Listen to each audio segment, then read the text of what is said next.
Ladies and gentlemen, welcome to Frontline. This is Colonel David Giammona on the Battle Ready Network and now on Roku TV's Remnant channel with Pastor Todd Coconato. And joining me today is my co-host, co-author, and Pulitzer Prize nominated investigative journalist, Troy Anderson. Troy, good to have you on the show, man. Yeah, great to be here, Colonel. Troy, we got a great show today. Our show is with Alex Newman, who is an award-winning international journalist, educator, author, consultant, speaker. You name it, this guy could do it. He does it all well.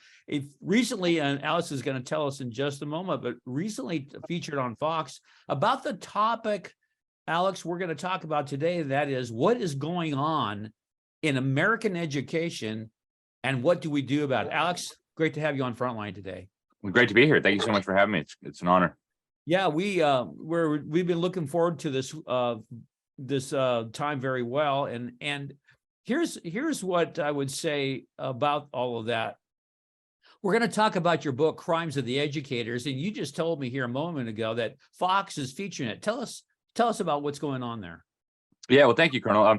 So Fox has done a production called Miseducation of America. It's produced by Pete Hegseth, one of their contributors, and they did the first series last year. It was the best performing thing that they ever did, is what they told me. And now they've just dropped, actually yesterday, from when we're recording this, they just dropped series 2, and I am featured in there, including Crimes of the Educators, my book that I co-wrote on education with Dr. Sam Blumenfeld, along with some other great people. Our governor here, Ron DeSantis, former Attorney General Bill Barr, Charlie Kirk, former Education Secretary Betsy DeVos. I haven't had a chance to watch the whole thing, but I've seen the first episode and a couple pieces of the other episodes, and they're very, very well done. I don't always recommend Fox, but I can say, and not just because I'm in it, but I can say this production is very, very well done and does a really good job of shining the light on what's going on in the public school system and the existential threat it poses to our society, our families, and our civilization. Yeah, Alex, you've been in our book, several of our books, actually, and we've quoted you about education. In fact, the last one, Military Guide to Disarming Deception, we talk about John Dewey, and you talk about him as well. But let's start at the beginning. What's going on here? Why are we in this mess that we are in education? And how did it all start? And what's going on today? So that's a multi-layered question. I'd just like you to unpack it for us. Yeah, I'd go back to the very beginning. Where we went wrong was saying, hey, yeah, the government should educate our children. That was a catastrophic mistake. We never should have made that mistake. If we'd been reading our Bibles, we wouldn't have made that mistake. And that sounds really radical to people today, because the public school is like the center of the community. We all have Aunt Sally and Grandma that worked as public school teachers, and Uncle Joe that was the principal. So we're all connected to this institution. In many towns, it is the biggest economic actor in a town. It's the largest employer. And most of us, the vast majority of us, I was not, but the vast majority of Americans today were educated in public schools. So to suggest that might have been a mistake really sounds radical to people. But what is actually radical, and what would have sounded and did sound absolutely radical to people 150 years ago, was the idea that Caesar, that the government ought to be in charge of the education of our children. That's a new idea. It's a revolutionary idea.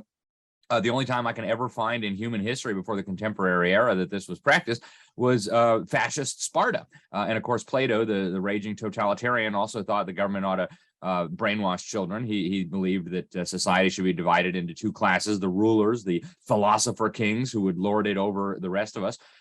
As the Apostle Paul, actually Jesus says in the Bible, among the Gentiles, that their leaders lord it over them, but it should not be so among you. So that's the first example I can ever find, was the fascist Spartans, and we all know how that turned out. It was a disaster, right? It was a grotesque abomination of a society. And then you fast forward, you don't see a resurrection of the idea of government education until this communist comes along. And it was even before Karl Marx, but he was a communist in the true sense of the term. He wanted to abolish private property. He wanted to get rid of the family. His name was Robert Owens. And he set up this crazy commune in Indiana called New Harmony to prove that communism was going to be superior to, the Christian style free market system that existed at that time. And of course, the thing failed after less than 2 years, because communism is stupid, right? When you get rid of private property, when you try to undermine family, disaster happens. And so he came to the conclusion that the reason for this was that children had been raised and educated by their parents in this selfish, individualistic worldview. And he actually set in motion the train of events that would ultimately culminate in, after World War I, the majority of American children spending the majority of their waking hours in a government brainwash camp. Wow, so much to unpack here. Troy, you know, you and I talked about this in our last book, and we've talked to Alex before, but, you know, Troy, the fact of the matter is he's talking about a totalitarian socialist regime that's, you know, teaching our kids. And we often talk about that. That's why we think we're in the end times. But your questions and thoughts for Alex? Yeah, Alex, could you paint a picture for us of what kind of the teaching that was going on in the early times of America in terms of what children were learning and who was teaching them, and then how that compares to what we got going today? Yeah, happy to do that. In fact, that's one of my hobbies. I collect a lot of old educational books. I've got massive library filled with books from, you know, the 1800s, early 1800s, looking at what the kids were learning back then. And, you know, this sounds also radical to people today, but young children back in the early 1800s were, I think, on average, far better educated than your average high school graduate today. And I say that without any reservation at all. I have no hyperbole. These kids were absolutely brilliant. You go read the letters that 10, 11, 12-year-old kids were writing to their parents and to their friends. And you're just astounded, right? You get college educated, well, I should use the term educated in quotes, college educated people who can't write that well today. And these were little kids who were trained primarily by their mom, by their dad, by grandma, maybe some older siblings helped out a little bit. So the quality of education was far superior. But even setting aside the academics, you know, they actually didn't view academics as an end in and of itself for the most part. Really, education was a functional thing, and it was primarily about the Bible. If you go back to the earliest education in what eventually became the United States, you go back to the Massachusetts Bay Colony, back in the 1640s, they passed one of the first education acts ever created in North America was the Old Deluder Satan Act. And the thinking was, well, hey, this Bible needs to be read by everyone because otherwise Satan will be deceiving you. Satan will mislead people. And actually they say in the legislation that one of the chief ends and one of the chief projects of that old foe Satan is to deprive men of knowledge of the scriptures. And so we need to make sure that every child in this commonwealth, in this community, can actually read properly so that they can read their Bible. And yet just with these basics, they were able to do mathematics. They had a very good understanding of history, theology, and this continued all the way up through, you know, the 1700s. If you look at the level of education in America, it was astounding. We've got huge amounts of data. In 1812, an individual by the name of DuPont de Nemours published a study on literacy levels in America. And what he found is that literacy was almost universal. He said not more than 4 in 1,000 young Americans were unable to read, write, and write even legibly and neatly. You know, today, I'd be very surprised if you could find 4 out of 1,000 who could write legibly. And so that's how inverted it has become. A lot of their reading was, you know, Bible focused, moral focus, aimed at training good character. But of course, good character, in my view, is far more important than academics. And the academics just followed naturally. When you're capable of reading, when you're capable of thinking, when you're capable of reasoning, all the other things fall into place very easily without having to spend 7-8 hours in a government school for 12 years of your life. Alex, when did the Bible leave our institutions? Let's go back before that.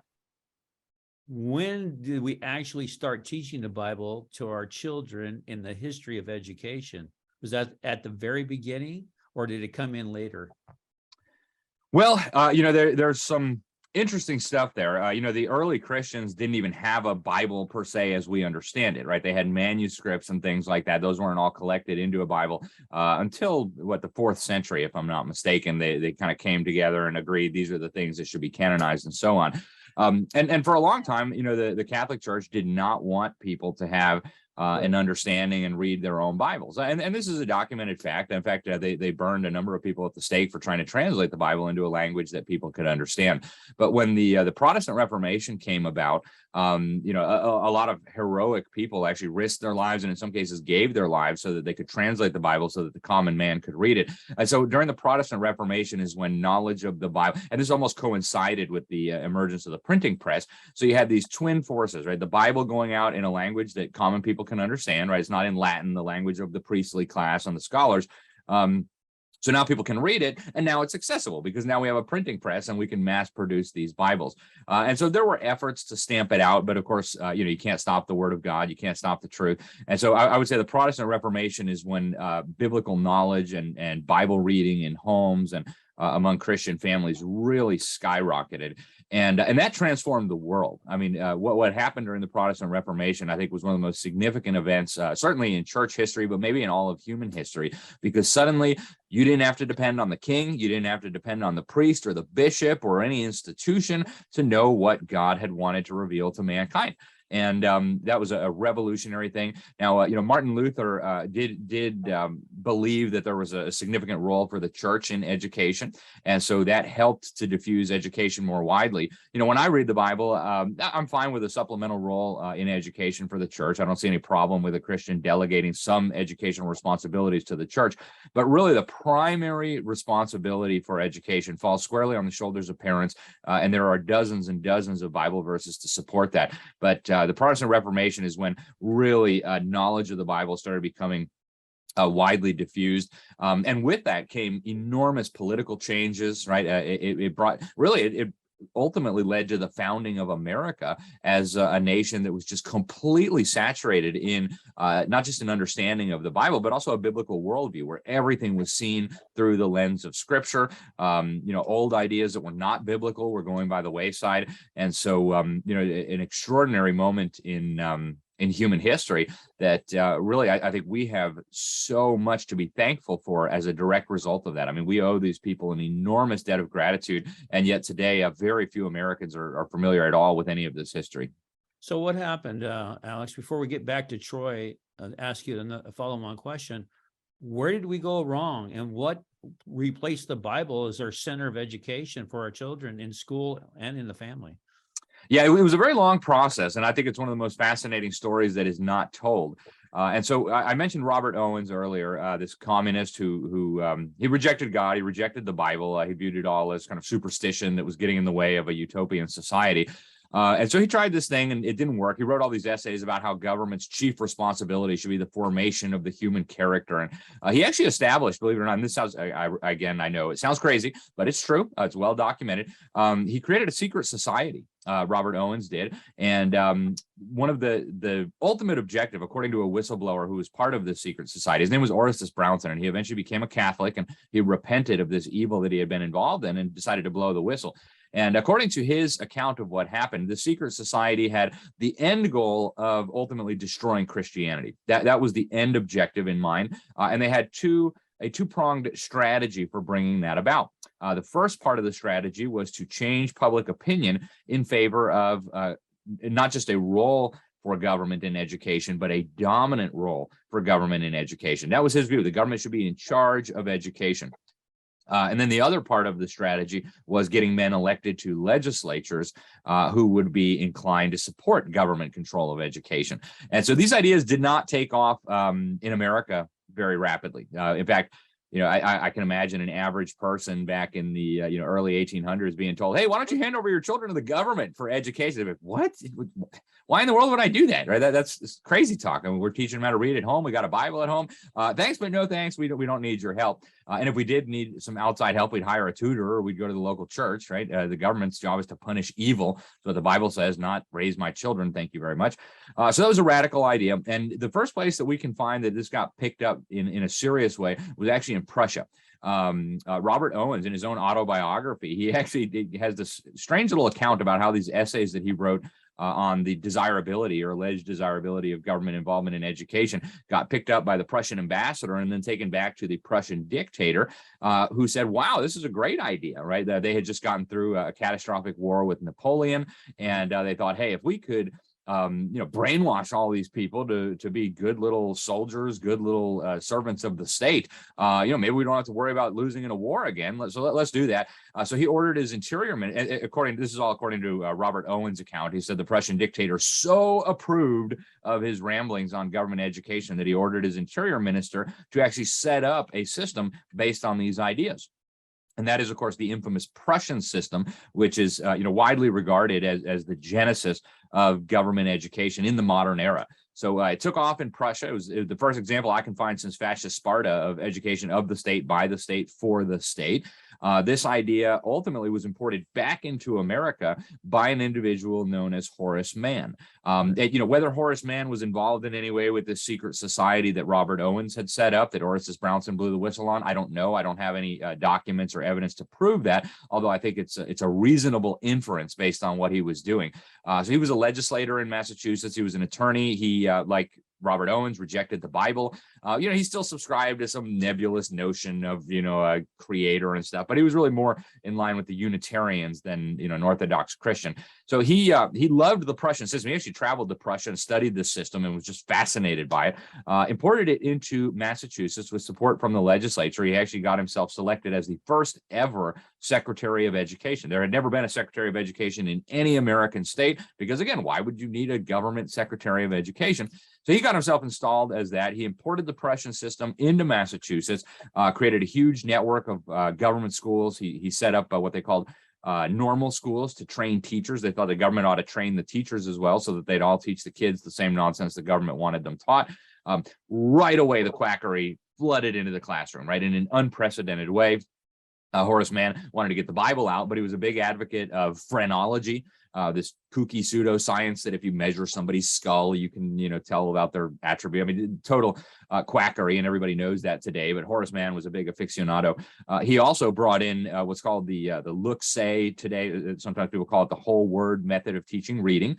I don't know that he had any nefarious intent in doing that. He may have just been well-meaning, but it was debunked as quackery within a couple of years. All the superintendents and the leaders of the schools in Boston got together and said, look, Mr. Mann, we tried your method. It doesn't work. We're not going to be doing it anymore. The wonderful essay they wrote debunking Horace Mann's idea about how to teach reading is actually in a book that I have here called The New Illiterates by Dr. Sam Blumenfeld. It's probably more relevant today than it was when it was published.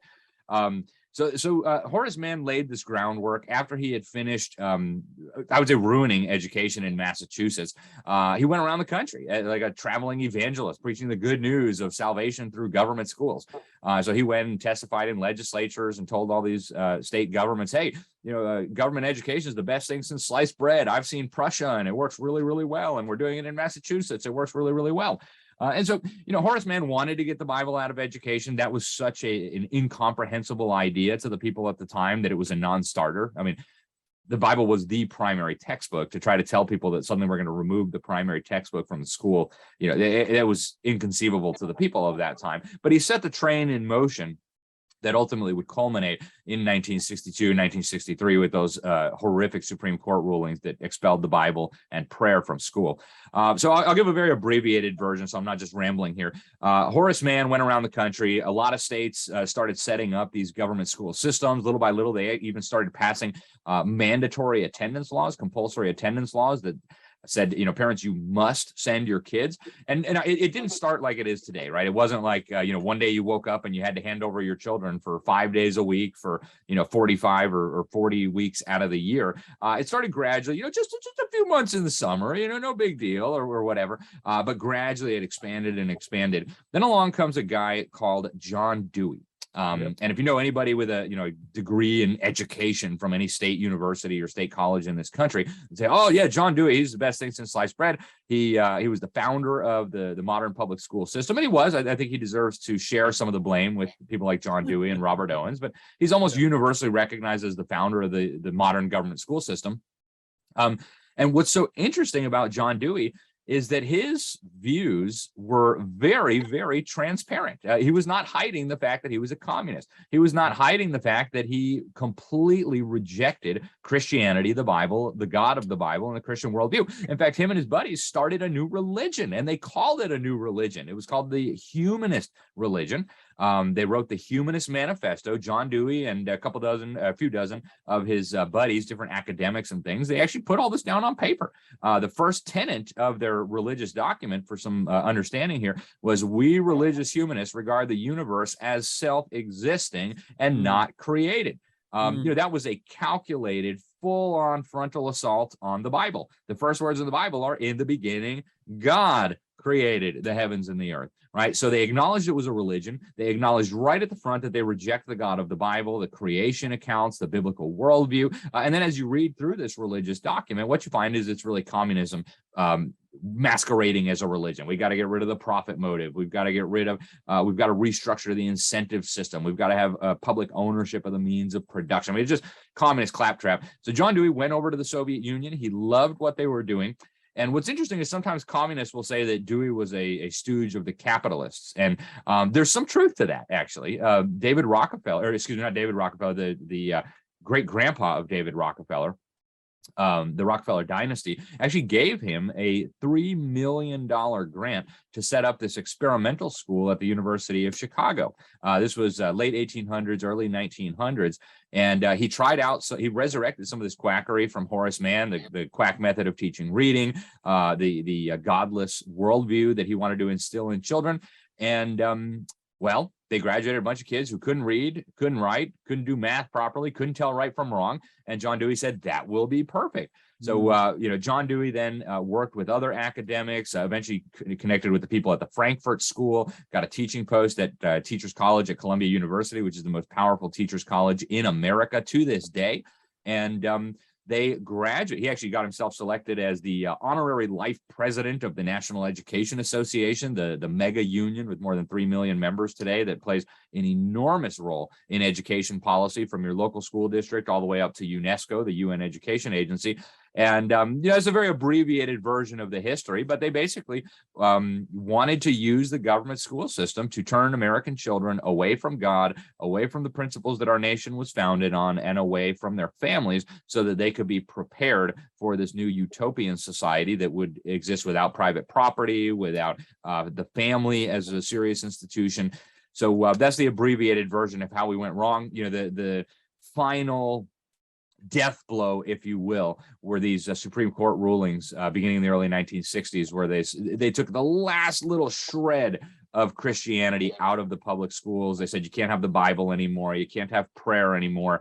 And then, at least one of the Supreme Court justices, Justice Potter Stewart, actually hit the nail on the head. He said, what we just did here, and in his dissent, he said, what we just did here was not establish neutrality with respect to religion, but rather we have just established the religion of secularism, which, John Dewey would have called it humanism, but he's exactly right. And I'll conclude with this. John Dewey's religion of humanism is not actually a new religion, right? This idea that man can be his own little God, that man can determine for himself what's right and wrong. Literally the oldest lie in the book. If you go back to Genesis chapter 3, verse 4, 5, 6, you'll read that's exactly what Satan told Eve in the garden, right? Oh, you shall be as gods, right? You shall know good and evil. So it's the same lie from the pit of hell, and it is now the official religion of the United States, taught to 80% of America's children in government indoctrination centers, using the tax money, incidentally, of the Christian people of America. Alex, we got to wrap it up for right now. We're going to stay tuned because we're going to get a deep dive. And Troy, I want you to get involved with this deep dive in the next show, talking about these secret societies and education and where we are right now. But first, Alex, before we go, tell us what product or what books you want the public to read or listen to, and where can we get a hold of you? Well, hey, I appreciate that so much, David. So if people are interested in what we're talking about here, the best book for that is Crimes of the Educators. I co-wrote this with Dr. Sam Blumenfeld, who spent 60 years of his life studying this stuff. I learned a lot from him. He was truly, in my opinion, the leading expert on these subjects in the nation and maybe in the world. I'm also the executive director of Public School Exit. You can find us at publicschoolexit.com. Our goal is to help churches, pastors, and parents get their children out of public schools. For those of you who were injured by the government brainwash camps and cannot read properly, I've got a few products at my website, libertysentinel.org. You can get a DVD I produced called Rescuing Our Children. Working on another DVD or another documentary right now for the Epoch Times on education that'll get into some more detail on these history things. And people can find me on my personal website is libertysentinel.org, and you can follow me on the social media company things and all that. And thank you again for having me. It's really a pleasure and an honor to be with you. Oh, absolutely. And stay tuned, ladies and gentlemen, for part 2, because it's coming right up. But I have a question for everyone out there. Are you battle ready?